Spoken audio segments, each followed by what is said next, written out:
We're here to celebrate a local species, and it's a treasure, the Tulotoma snail.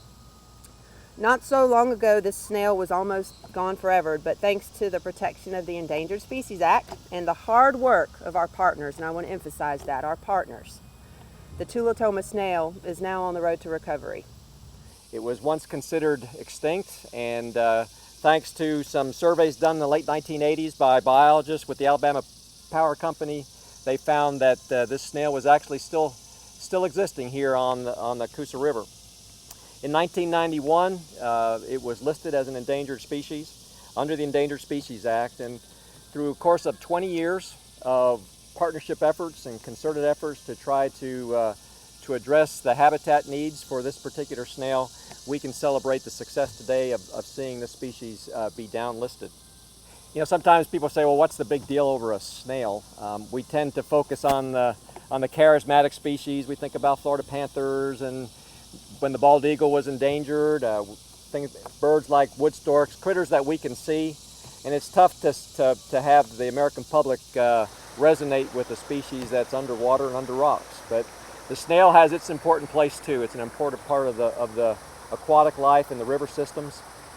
Should be protected just like any other part of the river system. So the snail depends upon clean water for it to filter out food and oxygen that it needs to survive. So if something that is fairly tolerant was almost determined to be extinct, it sure tells us it's a great indicator of what water quality and water health conditions are out there for us. Since its listing 20 years ago, efforts by our department, the Alabama Department of Environmental Management, Alabama Power Company, Auburn University, the U.S. Army Corps of Engineers, and the U.S.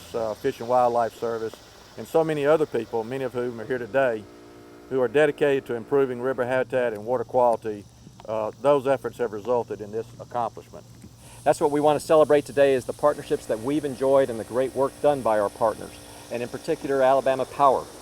It was Alabama Power that has done work to be able to change some of the river flows and the water quality here in the Coosa River, and they've contributed directly to the improved status of the snail. By promoting clean water and river recovery efforts, Alabama Department of Conservation and Natural Resources, in partnership with the Geological Survey of Alabama, the U.S. Fish and Wildlife Services, and the Alabama Clean Water Partnership, are working to improve rivers, not only for the recovery of these species, but to secure our invaluable water resources for future generations. Monitoring efforts have shown the increase in range up to now 10 populations.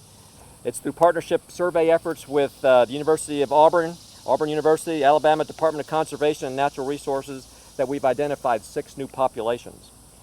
And although the population, as the status has changed from endangered to threatened, the protection for it doesn't change. It's just the outlook for it changes, and that is not on the brink of extinction as we once thought. Our goal isn't necessarily to put species on the Endangered Species Act, it's to get them off the Endangered Species Act.